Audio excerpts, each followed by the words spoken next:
Fragments of Silicon, at least the second most digital part of your day.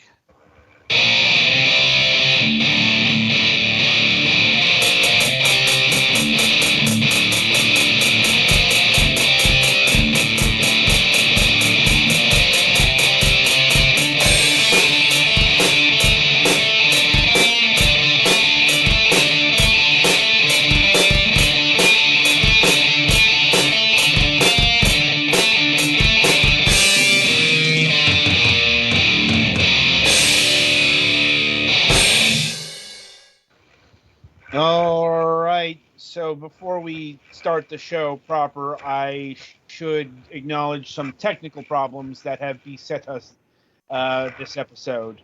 One, you might be hearing a strange noise in the background. That is our guest's laptop. Apparently, it's the fan that's very old and very, I don't know, clogged.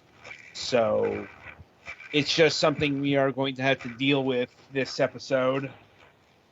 And also, it's okay. It's also we were supposed to have a active demo of today's game, but it's conflicting with Petty Fan's hardware, as in it doesn't have a window mode currently. So Yeah, it's more my setup, not hardware, because I only have a single monitor. I mean, your Right. monitor is hardware. Fair. Point is, we are unable to bring you that here today. Maybe in the future, but unfortunately, this is sometimes how the game goes, so to speak. So, with that in mind, welcome to another installment of Fragments of Silicon. Your host Adam, as always, our Petty Galax. Let us get to the news, such as it is. Galax, why don't you start us off this week? Well, we're looking at our second week straight of snow on Thursday and then probably Saturday to Sunday, so that's lovely. Hopefully there won't be too much, but however much there is, this is supposed to involve also some rain or sleet, so it's going to be wet, and that's never fun. Oh, God. Let's see. Otherwise, not too much going on in personal news, I don't think.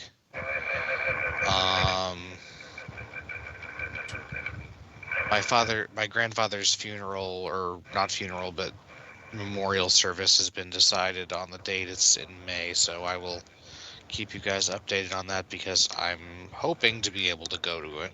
Mm-hmm. And that's going to be long enough away that I'm going to have to be gone over probably at least 2 nights, possibly more. Fair enough. That when it comes.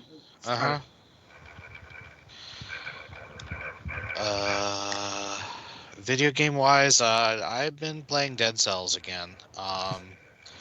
There's been a lot of updates since last time I played, so I am trying to go through some of the new stuff, and also I'm using some of the well, I'm only using one assist mode feature right now currently, which is the continue mode.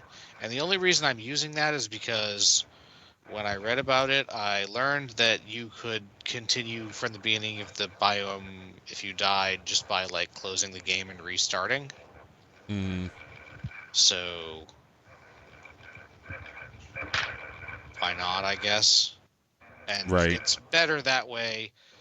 Lets you that lets you practice stuff easier without having to deal with a whole ton of time in between of actually being able to practice the same thing, which is one of the worst ways to practice things. So yeah, that's mostly what I've been doing. Team White Chocolate won the Splatfest again because nobody understands chocolate. Or do they understand it better than you? I remember reading as a child in something, I don't know to what extent this is literally true, that white chocolate, because it contains no cocoa solids and only cocoa butter, is not real chocolate. Yeah. This is not to say it's not a legitimate confection. It just doesn't have chocolate flavor. I don't know. Mm-hmm. So That's yeah, partly why it's not safe to not give it not to thrilled about pets. that. Uh-huh. But I did manage to make it to ruler this time, so that's good. And I think that's about all I got. Oh well, you know what? The other thing we're just going to talk about in topic discussion. So All right. yeah. Well, that means you're up, Eddie. Well, we had to take Luna to the vet last week because she had a problem with her third eyelid. For anyone who knows about cats, it's like that like white semi-clear eyelid that's behind the regular eyelids. Mm-hmm. It was stuck up. So we had to bring her to the vet and they gave us some ointment to put on it. And she is not a fan of the ointment.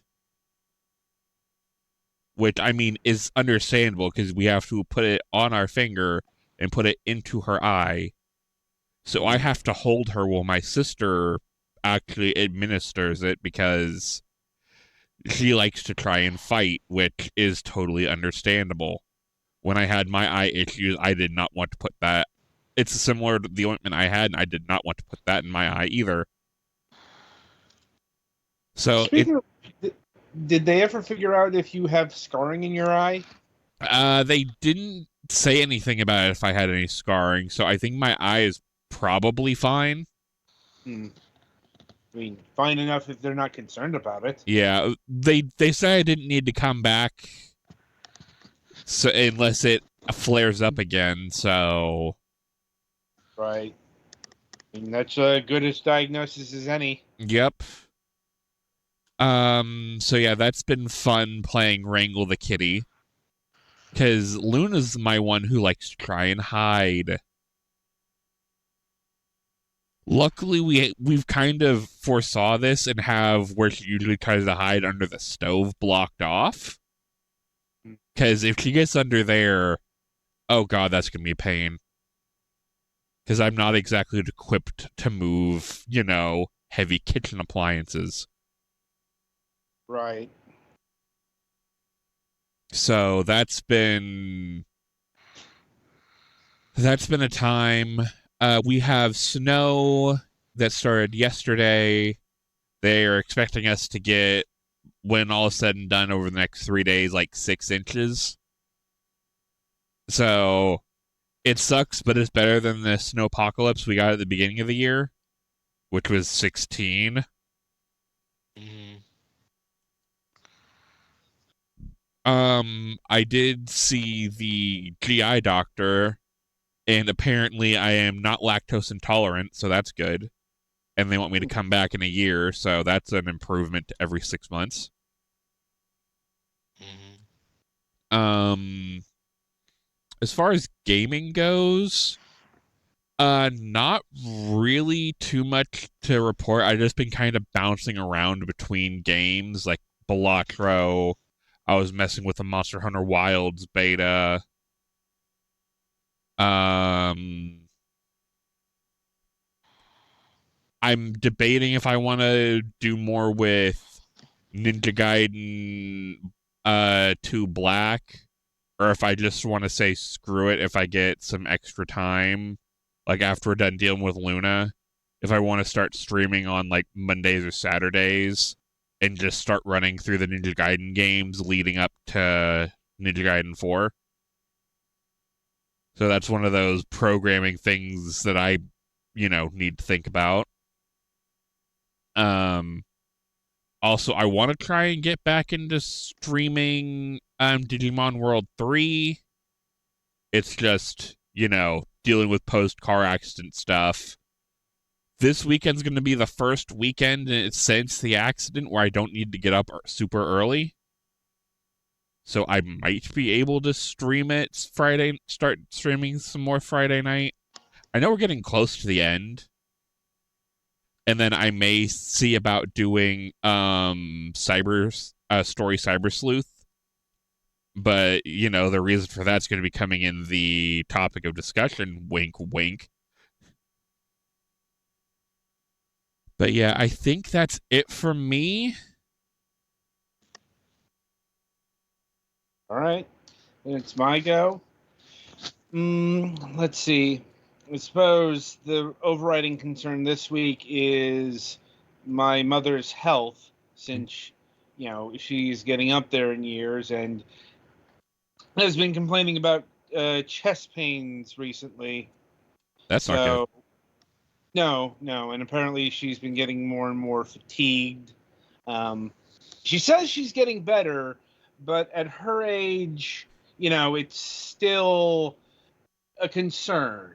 Also, something mom not wanting to worry child and whatnot. Possible. I'm like, but it's also she genuinely doesn't know if there's anything actually wrong with her. So, she doesn't have a doctor's appointment until next month. I'm like, I did ask her if she's, willing to wait that long. Or if this was one of those need to go to the ER angle. Doesn't seem to be that acute or anything. Fair enough. Like, or at least an urgent care, if anything. Yeah. Once again, nothing to that level, but it is still enough where she's wanting to go to the doctor. Like, so, hopefully, it's just, I don't know,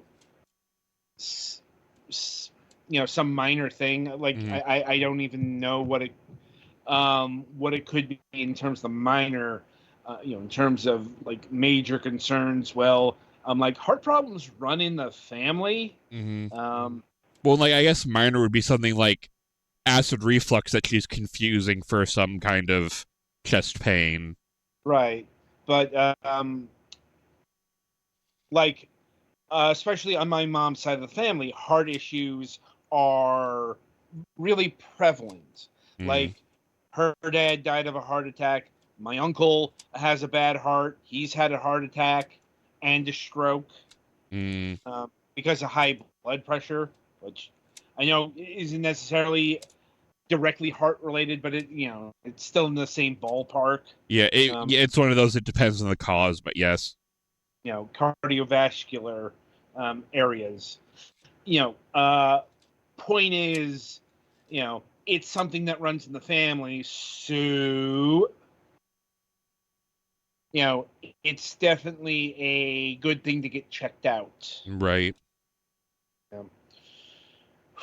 Outside of that, not much this week. Outside of the usual cycles, children are draining and oftentimes awful. Yep. Like, anyway, in terms of gaming, right now I'm playing through Little Goody Two Shoes, one of the latest things out of the Square Enix collective. Yeah. I was about to say I've heard that title before. Where was that from? Oh, right, that. Yeah. Unfortunately, the person we knew over there no longer works there. Hasn't for a while. Right. Like, I'm honestly surprised Collective's still a thing, honestly. But besides that, it's not the game I thought it was going to be. Like, I thought it was going to be something like Secret of Mana, and I'm like, I'm not exactly sure what to classify this game as. Definitely top down, and it looks Zelda-y, but it's more I'm doing mini games that are dubiously designed and stuff in that direction.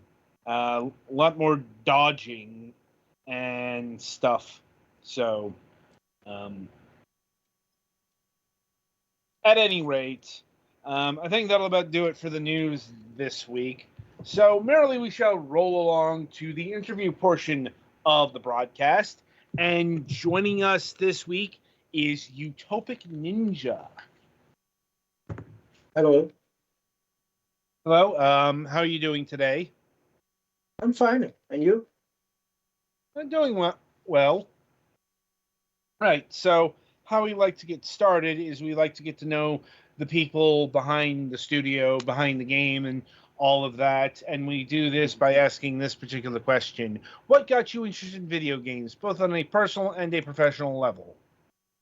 You mean when it all started? Yes. Like, Yes, both in the I, sense of what when did you start playing video games, and when Mhm. did you decide to start making video games? Okay, yeah, because these two times are very different, very far apart. Right? I started Mm-hmm. as a child with the Atari. You probably don't know, but I'm kind of middle-aged, right? Mm. So back when I was a child, I mean, the main system was like the Nintendo, the first Nintendo, but my parents couldn't afford it, so I had the Atari, and I like it. And Mm. then I continue with Master System, Was the it like the Genesis, and so on. 2600 or was it like one of the Atari Yeah, microcomputers? 2600. Yeah, Mm. yeah. That it was. I think it was in the 80s. Right? It was still popular in the 80s, Yeah. That's kind of why I but brought still, that up because there's the divide there where it's the yeah, 2600 or the Atari microsystems are very popular, like in a lot of yeah. places. So, Yeah, but it was the system that was very affordable at the hmm time, right? as someone So who that's grew the up one with a the Sega first one I had. Genesis well after the Saturn was out, I Mhm. understand completely. Yeah, but I mean, at that time, actually didn't care about video games. It was like a gift from my mother. She Mm. was like, "Oh, you will like it, try it," right? So I actually didn't ask for it. It was like a a, a non a non the kind of gift you don't ask for, right? That's Hmm. the surprise, right? She was like, "Oh, here's a video game. I think you will like it, and give it a try." And I was like, "Oh, not really what I wanted, but I'll give it a try, right?" And I kind of liked it. It was fun, right? Some games were actually pretty great, right?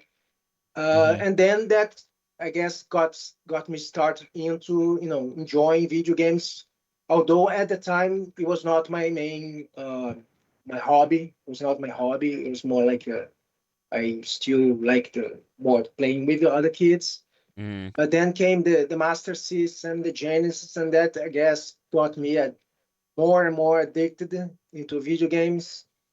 And one of the games from the Genesis era that I really liked, like, a lot, and I still love to this day, is Streets of Rage 2. Mm-hmm. And then, like, decades later, right, in 2019, uh, I was like, oh, there's this like a program called Units that allows people to make games. Oh, I guess I'll just give it a try, right? Costs nothing, right? It's free. I have some time available, so why not try it, right? So the idea was like, oh, I'll try making a kind of a Streets of Rage game, right? Of course, I didn't take it seriously at first. I wasn't really decided about making a game. I was like just doing that for fun, like a hobby, but not anything serious. But as things progressed and I made uh, a lot of developments that were I found that were interesting in the game. I was like, oh, okay, I guess I'll give it more of my time, invest a bit more into this. And the time came during the pandemic, right? When I had to stay at home because everybody else had to stay at home as well. Hmm. And at that time, I found plenty of time to develop the game even more. And that's when I started to actually doing the graphics of the game. When I bought a drawing tablets, at first I wasn't really that good at drawing, you know. Hmm. I'm still not great. I'm not saying I'm a very great artist or anything like that, but I was kind of, it was not like the kind of graphics you could actually sell the game, right? It Hmm. was very primitive, very very simple graphics, and then I started to really practice. That's a time of the during the period, during the development of the game. in which I basically stopped the programming and Mhm. focus more on working on the design and animation, because it's like a new passion I had found, right? So it was not just the game development per se, but the drawing, the animating, that really, I guess, it really hooked me into doing this. Mhm. And then as I progressed, I made it better and better graphics, better animations.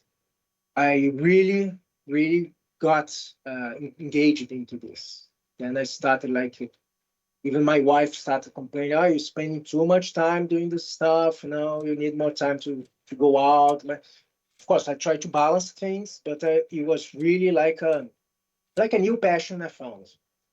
Mhm. And developing this game has been mostly like this, like a big hobby. Maybe it got a little out of control, but it's something that I like. And if I can make some money out of this one day, all the better, right? But Mhm. it's mostly a hobby. It's mostly something that I really love doing. And if I couldn't do it, I don't know what else I could be doing with my free time. Well, and even if this doesn't make money in of itself, it's good portfolio work if you want to go work at another company. Yeah, I mean, who knows, right? Yeah. My professional formation is more in the like economics. Have experience with auditing, so it's not. If I had to prove, right, because a lot of the jobs demand that you have to show, like you have a diploma, you have certificates, right? Mhm. So I don't have any of those for the game development. I only have the game itself. So Mhm. if that works as a, like a curriculum, like oh, your resume is all about the game, then that's great. But Mhm. I actually don't have any graduation from this technical areas like programming, game development, and so on. I mean, it's not that uncommon these days to have that be the situation. I mean, Mhm. we've certainly had our fair share of, you know, entry level solo devs and indie devs and all that who, you know, didn't go to school for this. Yeah, a Yeah. lot of self-taught people ended up making Mm, some truly amazing stuff. yeah, Not that's just, true. or they worked in other fields Mhm. and migrated over to video Well, I was more games. self-taught in like specifically game dev. Oh, right, Mhm. right. Yeah. But yeah, so it's not unusual um, these days. Mhm. Yeah. There's no lack of resources, right? Right. Sometimes you have any questions, not just you have the documentation, community itself, and other similar development tools, but you also have YouTube with tutorials. You have a lot of forums where people discuss issues and other Mhm. features that you can add to your game. So there's no lack of material. Mhm. So you can grow as a developer. And there's And I also guess things like that's, Fiverr if you need extra help and yeah, willing to put a few exactly. dollars into it, then that is also an option. Yeah, that's exactly. So a lot of people have a lot of they have a talent for programming, but sometimes they can't do the graphics, for instance. Mhm. So That's a you can very hire common somebody. refrain we've heard on the show. People are very good programmers, but their art leaves a lot to be desired. Or Yeah, it's the other way around. Yeah, because Or those are two or very different mindsets you need. or yeah, or exactly. we get the sometimes rarer but still crops up rather frequently writer who does, Hmm. who doesn't know how to do the art or the programming. Hmm. Yeah. Well, Um, I guess that's the area I'm lacking the most, the writing. Because, but for beaten ups, I guess that's not really necessary. But I've Oh, been right, yeah. struggling to come up with a story and building the characters. Because when you make a beaten up, people are not really interested in all that much in that stuff, right? But well, Hmm. that's yeah, something that I really wanted to add. But if you have a lot, if you have so little time, right? Because you cannot try people's patience. So little time to insert some story, and you're not really good at it. So I don't know. Maybe I'll just give up on this area. I mean, beating them up is certainly one of those genres where having minimal story is just fine. Mhm. Yeah. Where you really have to excel is characters. Exactly. Yeah. Yeah, Because that's what really sells a brawler. Right. yeah, Characters and, visual distinction enough that you can tell which is an enemy and which isn't. Yeah, yeah, exactly. at least That's the a start surface, film. the surface level stuff. Yeah. Obviously, this goes way deeper, but we'll be Right. going into the weeds for hours if we actually go down that rabbit hole. True enough. But like, in fact, this is the thing that drew me to this game is it's very visually striking. Mm-hmm. Thank you. And I'm assuming you are a solo dev? Yeah, totally. So far, I mean, the music I've been purchasing from an artist from Japan, Mm-hmm. and the sounds I'm getting mostly for free, right? Some of them I make myself, but everything else, the graphs, the programming, everything else, I've done it myself. That's about as standard as it gets in this field. Like, seriously, Mhm. it's a lot more notable if we have somebody who does the music themselves. Yeah. Um, Yeah, there's some that are capable of that. Yes, there are, but that requires a very dedicated skill set, independent of all the other skill sets needed to make a game. Like, so, anyway, putting the music aside for now, given that you are doing the game entirely by yourself, it's not a surprise then that this game is, I'm estimating, been in development for about 5 years now. Mm-hmm. 5.5. 5.5. Yeah. Yeah, because this is all looking hand drawn. Mm-hmm. Mm-hmm. Yes, everything. And yeah, Including the backgrounds. Backgrounds are probably the most difficult part because I had no experience whatsoever drawing, painting backgrounds. Mm-hmm. So that's also one area where I had to practice a lot to get at least like passable results. I'm still working on it. A lot of the backgrounds you're seeing will probably be reworked because there's still a lot to improve in this area. Mm-hmm. Makes sense. But I guess those can be reworked. Like,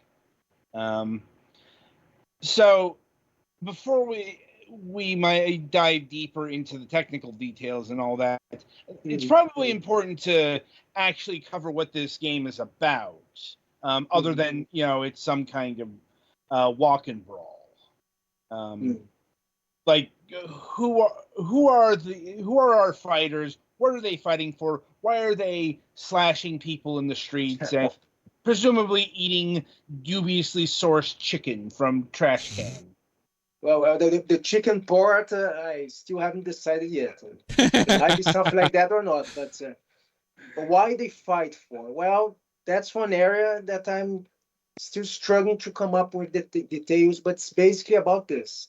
They're all ninjas, everybody in the game, both the protagonists and the enemies. And there's been like how you say it, like a division between them, and factions have appeared between them because some have decided to follow this sinister cults that basically has promised them relevance in a new era. Because I will try to portray the game initially as like an end of the war. Warriors are losing their meaning, including the ninjas. Peace will prevail. But then there's this faction, this ninja faction, that's like, no, we don't want to get out of the scene so easily, right? We want to still have some relevance. We still want to fight for something. We believe that's the entire meaning of our lives, right? And then there's this sect, this cult that gives them a reason to keep fighting on and basically control the opposite faction. Those who are like, no, no, I think it's about time that we ride into sunset, we end, all the struggle and accept our irrelevance. I mean, I'm trying to make it more philosophical, but it's basically about this. One part of the enemies, they want to create chaos and basically justify their warlike instincts, and you control those who are like, no, we better end this madness once for all and accept, our destiny as something from the past. We belong in the past now. So I guess that's what I'm trying to come up with as a story for the game. A generational divide. Yeah, something like that. Exactly. The main villains, they actually tend to be older. They're more like, oh, you young people fight between ourselves, and while we do our stuff here. And I'll try to make it more dramatic, and not so much about like a ninja politics or about something like that. Try to make it more personal for each character. I guess that's the part I probably struggled the most with. Right, we struggle to come up with the story for each one fits into the game. But that's basically the theme of the game. It's about accepting, you know, accepting change, accepting that you maybe your role in life has changed, and you have to, even if it's not good for you, you don't like it, you have to accept it. And those that refuse to accept their new destiny. Okay. And who are the four playable heroes or the four playable characters? Mhm. The first one is Ritsu, the guy in blue. He's I guess I'll try to make him more into like a, how do you say it, like a not really enthusiastic about fighting, about following a cause or anything. He's just there for, he's like thrown into the middle of the madness, very, very reluctant hero, if you will. And then there's Mira, the girl who dressed the white cape. She's like in there for him. She's like, oh, I care for him. So, I mean, she also cares about the cause, but she's like, I'll follow him. I'll go fight alongside him because, he's important for me. Then there's Sura, who's the other girl, the darker looking one. She's going to be like she will start being evil, right? She'll be on the enemy faction at first. I think she's going to also be a boss in the game, right? And then she'll be converted. She'll be like, okay, I'm on your side now. And then there's Yogan, the big guy, the red big guy, who's going to be the kind of like an older guy who's the mentor of the rest. He's going to be like, hey guys, this fight is important. He's the reason why. He's kind of not quite the leader, but more like a moral support, also someone who's going to be there when they need it most. So that's kind of the basic role of each of them. Okay, and that describes their personalities. I'm assuming in terms of their, let's say, play styles, it's going to be kind of, I don't like standard brawler. Like you got the huge guy who I'm assuming is going to be slow. Yeah. Like the girls are going to be fast but weak in terms of their attacks, and the main guy is going to be all around average. Yeah, it's kind of like that, but for instance, Sura, the one that's going to be a boss, she's going to be more powerful also, Right. but she's going to have other weaknesses to balance it. Of course. I don't know if you notice her animation. She doesn't have like while the other characters fall on the floor and they need the recovery frames until they get up. She just falls on the floor on her feet, except Mhm. when she dies, right? So she's going to be even faster, more agile, and stronger in the sense of she's going to be powerful, but I'm still working on the weakness to balance it out, because of course she cannot be like a like a too powerful, or otherwise the players will only choose her to play, right? So it's Right. going to be she's going to be like an exception, a bit of like an exception to the rule, but what you described is basically what's going to happen. Nita is going to be the weakest but fastest, reach to the average guy, and the Yogan is going to be the tank like the very powerful, but it's still a very slow player, a playable character. Yep. Sounds about what I expected there. And how are specials going to be handled? The special attacks, you're going Yeah. to you probably notice that there's a like a blue circle Mhm. near the player health bar. That's going to be like a measure of how much like a mana or key energy your character has for performing these attacks. Some of these attacks will require you to have the bar full or partly full, usually full, right? While others can be performed even with the empty bar circle, the empty circle. But at the cost of losing health. Right? You may perform some special attacks with the empty circle, but you're going to lose more health as a result. Some attacks, some special attacks will be easy to perform, right? The easiest one, the weakest one will be easier. Others will require double tap. You have to double tap and then press the attack button, the special button. And I don't know if you've noticed in some videos I posted, there's like a super special attack Mhm. where the spring glow goes it blinks for a moment, right? You see it's supposed to to seem like it's a very powerful attack, and that attack is going to be only available when your health bar is blinking because it's too low, right?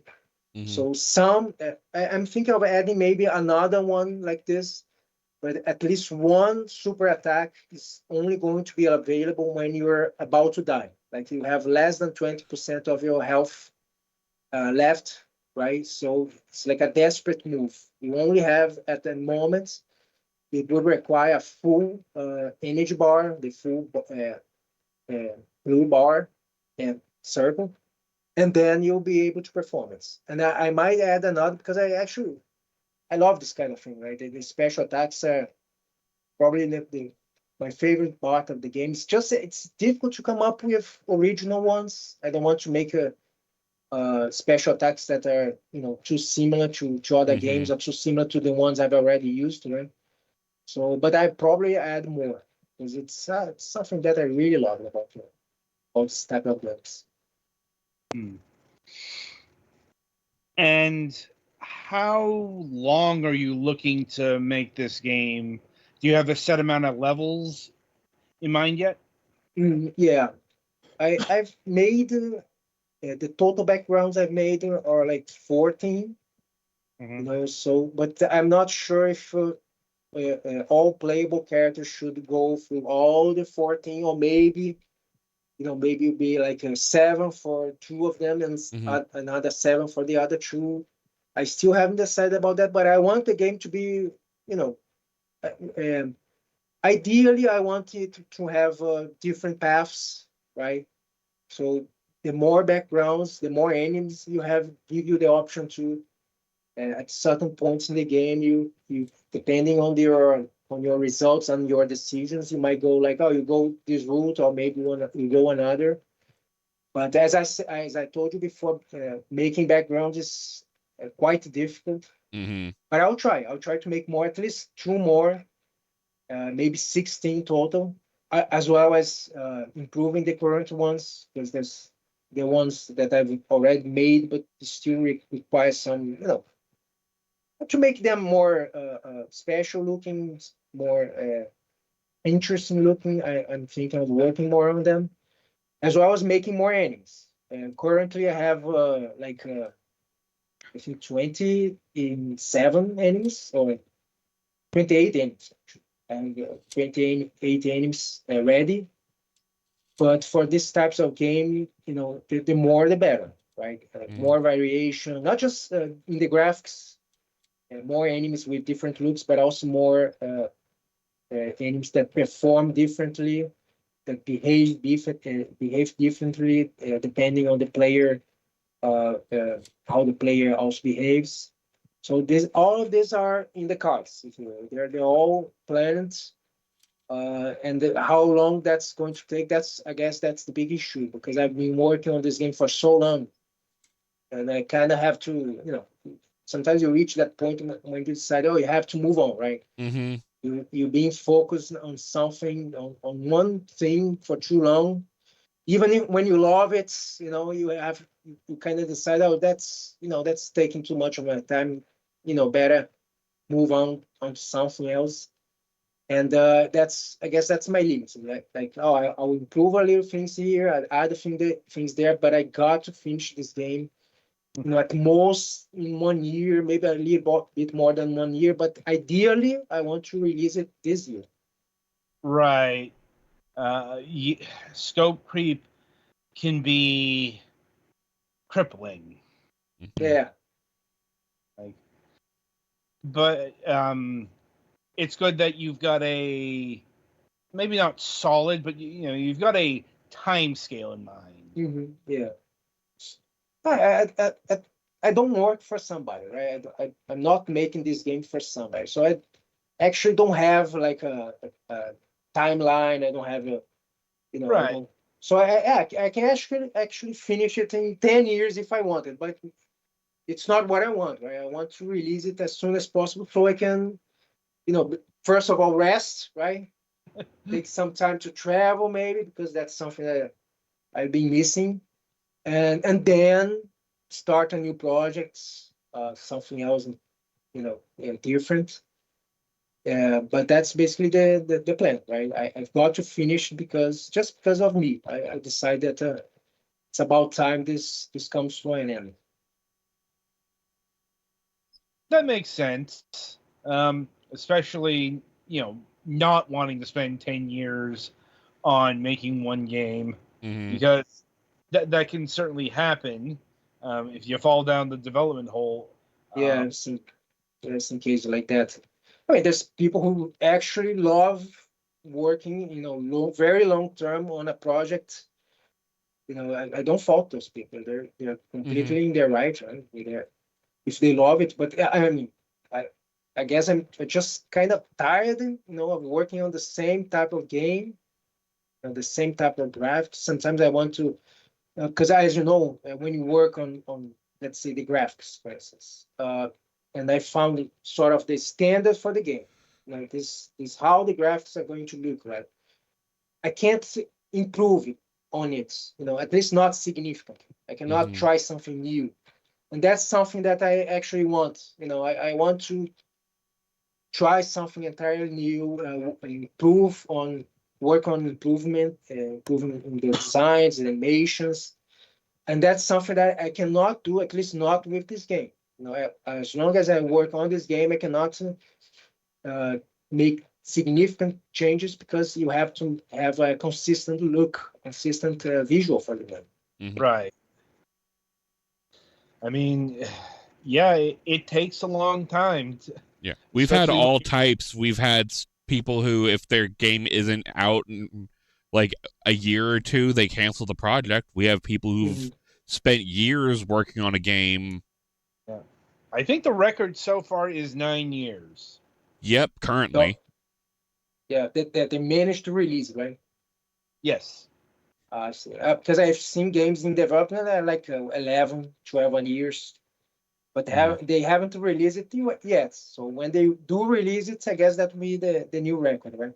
For solo Mhm. devs. Right.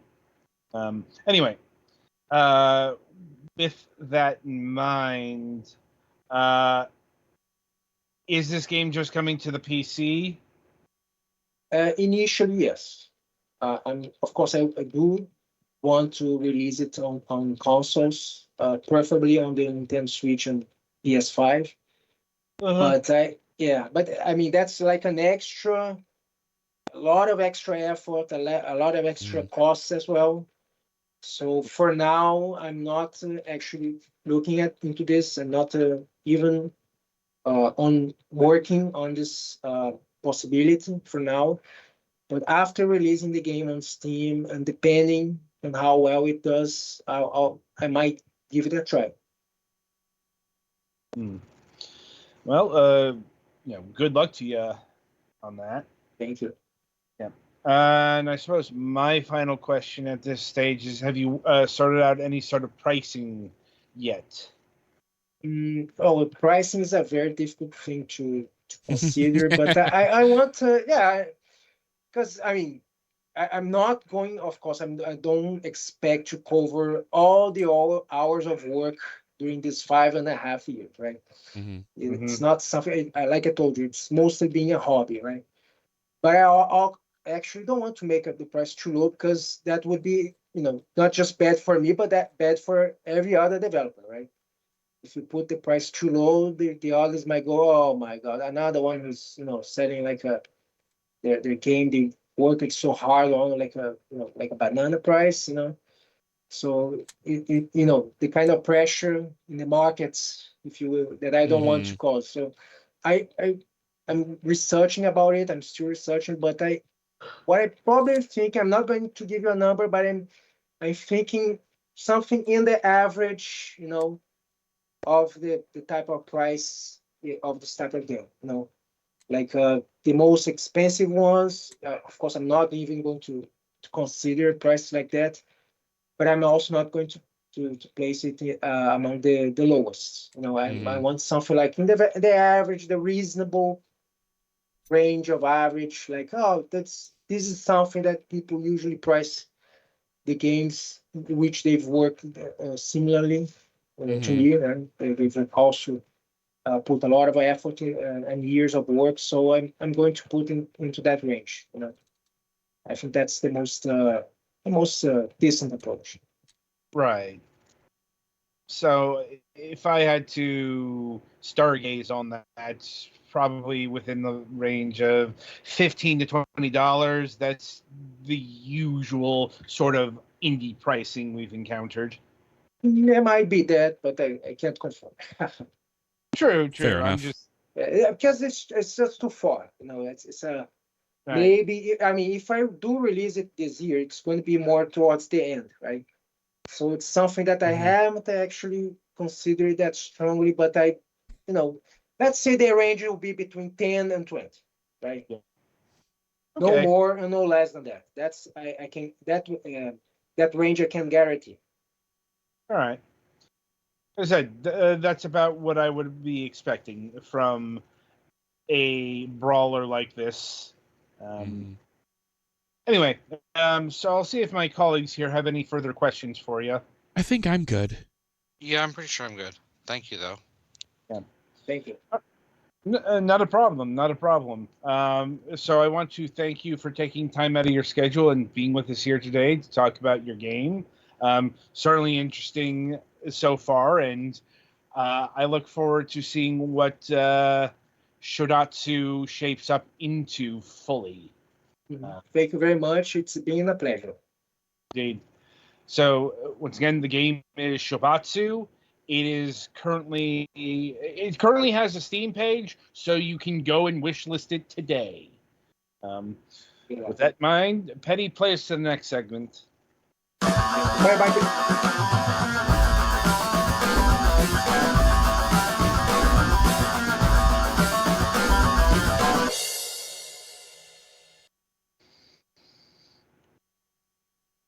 All right, so welcome to the topic of discussion. So Sony just had a state of play They pulled a at Nintendo on us and dropped the announcement 24 hours before. yep, and they broadcasted out on a Wednesday, so we can actually deliver very fresh impressions because It's like piping seriously, hot, fresh for the audience. well, yeah, because this thing just broadcasted like literally 4 hours ago, four and a half. Point is, you know, all this stuff just got revealed. Although I will say some stuff like, say, Days Gone Remastered has been in the rumor mill for a while. Mm-hmm. I suppose that's a place to start. Maybe not the place, but since it's mentioned, yeah, Days Gone Remastered is a thing that is finally happening. Presumably because Sony is just flat out running out of old titles to bring to the PlayStation 5 that it can. Yeah. I'm trying to think of what else is missing from like the PlayStation 4 catalog that they could bring to the PlayStation 5. I think That, this was the last holdout other than Bloodborne. well, without getting into some of the earlier stuff, because once we go, the entire span, then not just Bloodborne, but that includes things like Knack, the last Killzone game, and so on and so forth. Well, I know But Bloodborne is the one that people are desperately pining for. yeah, I know. I'm well aware of that. I'm just saying that if Sony really wanted to and went insane, they could bring upon the PlayStation 5 the Knack double bill that nobody wants. I'm like, look, I know the first Knack sold 1 million copies, but that's mainly because it was a pack-in title with the PlayStation 4 in Japan. I'm like, speaking of which, Days Gone maybe doesn't have quite as sullied reputation as Knack does, but Days Gone isn't exactly seen as the AIM material from Sony's. I hesitate to use recent output since the game is like 6 or 7 years old now. But still, it was the last game released by Bend Studio that actually got released. Mainly because Bend has been working on like I'm trying to remember if they were the ones who were doing the God of War live service games or not, but they were doing a live service game that got canceled recently. Yeah, and I think they've also been doing support for other studios. Probably. That being said, Days Gone Remastered isn't going to be handled by Bend Studio. I think I've heard that it's going to be Climax, which is one of Sony's usual go-tos. Yeah, not Nix's. Like Nix's can't handle every Sony port and remaster. Plus, they still, they're still working on fixing Spider-Man 2, which was shockingly the PC version specifically. Yeah, that was shockingly shoddy work from them. Anyway, it's going to be a $10 upgrade. Though, interestingly enough, on the PC, they're not going the same route that they did with Horizon Zero Dawn Remastered. Well, they're actually go ahead. Yeah, they're actually going to release the new stuff, like the accessibility features, a Horde Assault mode, stuff like that. It's coming as the Broken Road DLC. I guess I should say they only mentioned a digital will be getting the option for the $10 upgrade. No mention if like people who have the physical disc will be able to upgrade or if they have to pay full price. Still, like for a game that never got a sequel, Sony just keeps trying to make Days Gone a thing. Like, but putting that aside, so in terms of like biggest things actually announced that are new, at the state of play. Mhm. I'd say for my money, it's the new Shinobi game. Yeah, I was not expecting a new Shinobi game ever in my lifetime. Apparently, it's the year of the ninja. Apparently. Okay, if we're doing this, can we get a new Tenchu? Okay, you might be asking a little too much, bro. Well, yeah, because From Software owns Tenchu, and also Tenchu is not Sekiro. I'm aware. You're aware, but a lot of people probably aren't, because it's been since like the Xbox 360 we've seen a Tenchu game. Mm-hmm. Like, no, Tenchu is actually one of the pioneers of the stealth genre. Right. Probably the unsung one as well, because I know Metal Gear Solid's the big one, but plenty of people, as niche as it is, sing the praises of Thief. Tenchu was there as well, and doing a different thing, because doing the ninja, but actually doing ninja things was a legitimately new concept in 1998. Mm-hmm. But that's perhaps a discussion for another time. Anyway, so we're getting Shinobi Art of Vengeance, which is being handled by Lizard Cube, aka the developers of Streets of Rage 4, the Wonder Boy 3 remake, and I think most recently they did Metal Gear Tactics. We had them on the show for Streets of Rage 4, but the thing is, Sega's handling this one directly. Mm-hmm. They're not going through a third party, so that kind of thing can complicate things. Right. I speak from experience on this. There have been many studios that we've had on the program suddenly having to clam up, because now all of a sudden they're working for a not necessarily major publisher, but a notable publisher. I'd still classify Sega as somewhat major. Yeah. And believe me, I've tried to contact them. They have not given me the time of day. Yeah. Perhaps unsurprisingly. Is Galax falling asleep over there? No, why? It sounded like you were snoring for a second. I wasn't. Okay. Anyway, I just don't have a ton to say because I wasn't able to actually watch the thing. Right. Anyway, there was, if nothing else, a lot of stuff announced. Like we're getting the next Pixel Junk game.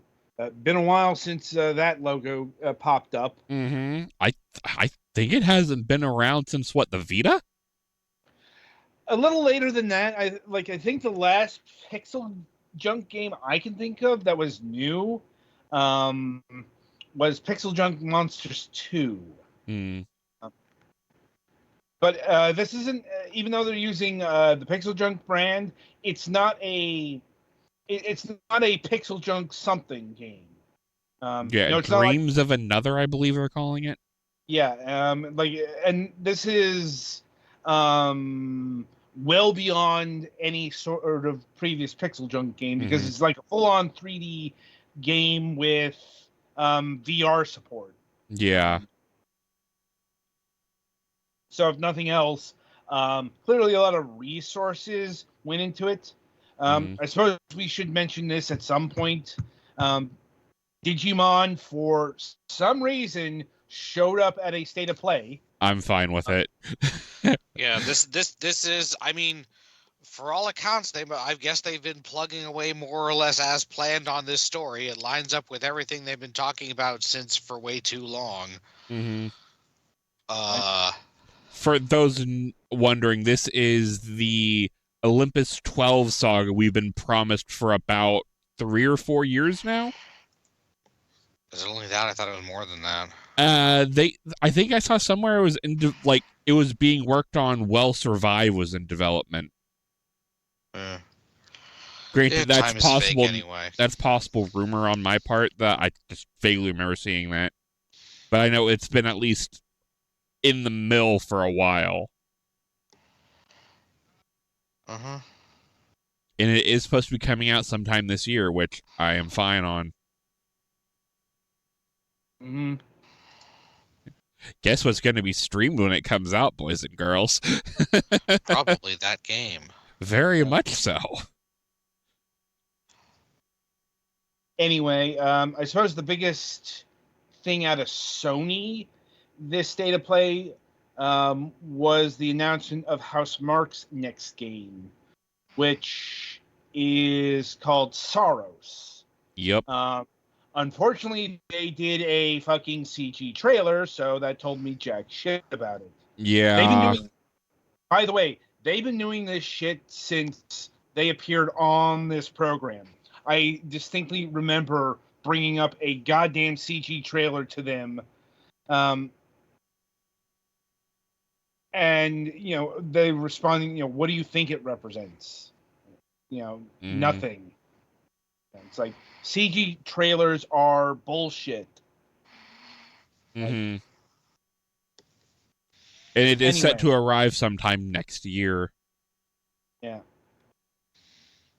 Like I said, there's a whole bunch of stuff. Yeah, I think Saros is the only thing that's not coming this year. Yeah. Like I said, there were new things announced, like Tides of Annihilation, which looked nifty enough, but Oh, Onimusha is also not coming till next year. I'm looking at a list right now.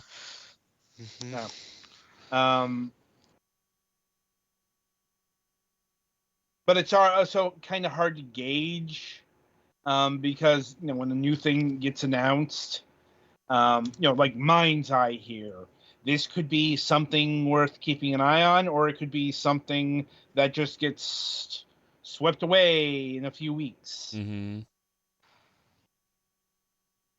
Yeah, or like the Mental Eden thing.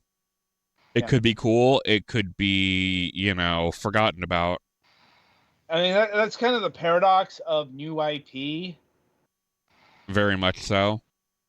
On the other hand, we have things like Borderlands 4. I can't believe they skipped 3. Wink. But as much as I would accuse Borderlands 4 of stinking up the joint, which it is, just in, its style of humor needs to end. Yeah. But I suppose if it did, it wouldn't be Borderlands anymore. Mm-hmm. Mm-hmm. But anyway, this is coming in September, September 23rd, and it's going to be surprisingly popular because, it's still Gearbox's bread and butter. Mm-hmm.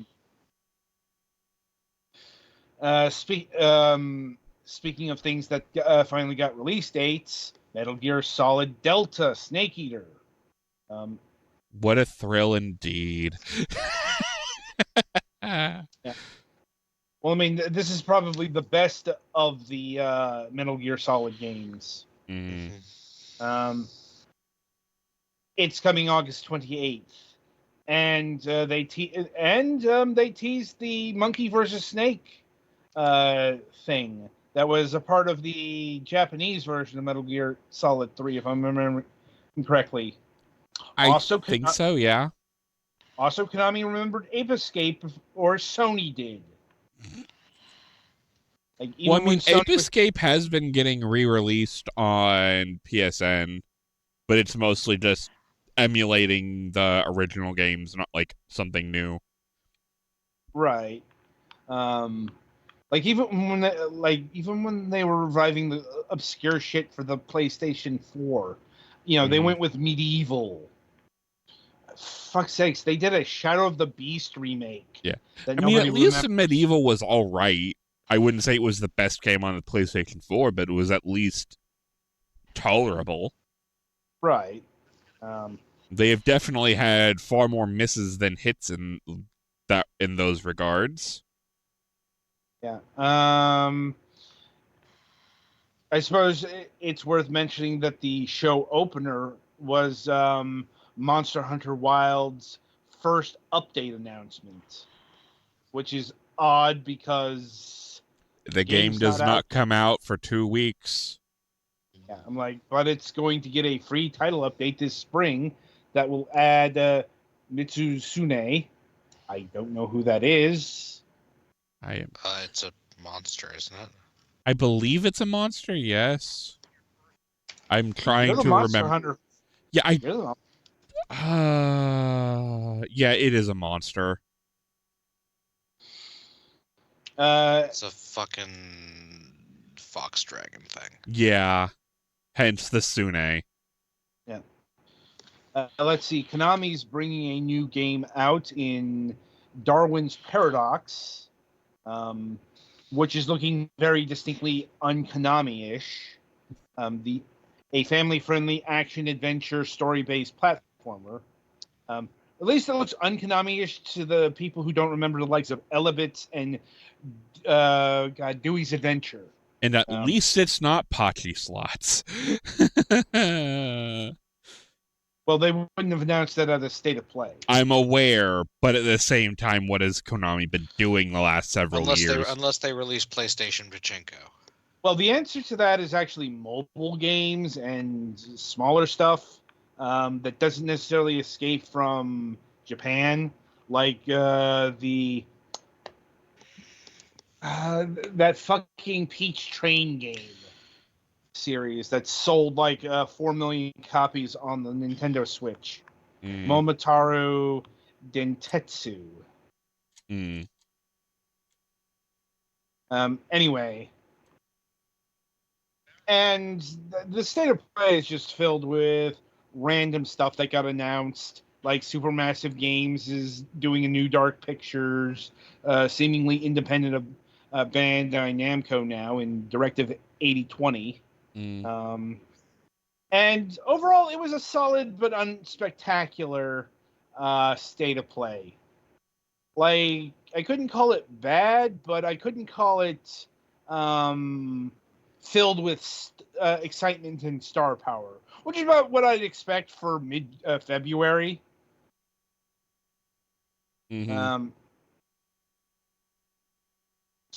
Anyway, any other thoughts or considerations on the state of play here? I'm happy was the Sonic Racing game they announced new, or did I misinterpret that? It is a new Sonic Racing game. Yeah. Yeah, it's a new. It's been. I think it was announced previously. It's just this is the first time we've seen footage. Yes. And yeah, I guess it's looking like Transformed 2. It looks like they're bringing the hoverboards back. Well, yeah, it's like also they're bringing Sonic Riders in. Why? Yeah, it sure does have at least one Jet the Hawk in it. I mean, people like at least the first 2 Riders games. We don't talk about the third one. Yeah, the Babylon Rogues are reasonably popular characters, actually. But, like, it's a different style of racing than, the kart racing. The first one, yes, it was more close to a kart racer in 2. You didn't have all the, like, pit stop stuff in 2. It was more just straight racing. Admittedly, I never played the second ones, which I think is a pretty common refrain. Yeah, they were only on PS2 and Wii. So yeah, not a lot of people played them. Spoilers, I have it. Anyway, and apparently there will be other Sega characters. Yeah, they literally had Afterburner Carrier on there. I'm looking at the trailer now. Yeah, I saw the Afterburner Carrier. I'm like, so they could have just called this Transformed 2 and have been done with it. So I guess when are they adding Danica Patrick back in? I mean, probably never, because she's retired. I'm aware, but it's just the meme. But look, Sega has no shortage of weird shit that it could add to this kart game. You know, probably even more stuff since they've uncovered that they own more shit than they realized in the past year. That was hilarious.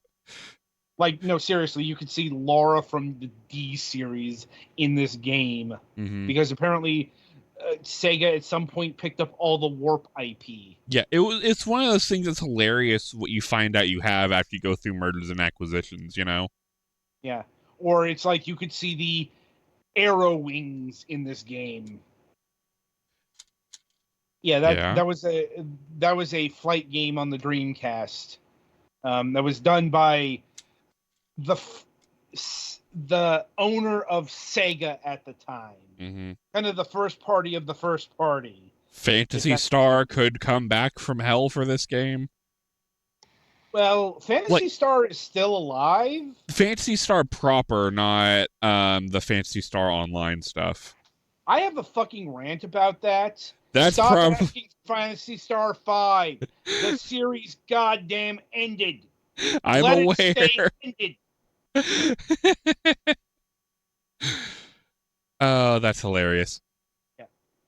Anyway, with that in mind, I think it's time to conclude this episode of Fragments of Silicon. So that brings us to the week ahead. We do have a new episode of MSP happening in, let's say, the very near future. I suppose we'll get an update on Mac's current living situation. See how far he is into the solar punk future. Like, no Friday show this week. Hooray, because I'm going to the coming doctor. Up on the Sunday reviews, we'll be having reviews for Discolored, impressions for Star Metal Crusaders, back to reviews with Cryptical Path, and finally, this is one that slipped through the cracks, no pun intended, Bee Simulator. So, until next time, I shall wish you good gaming.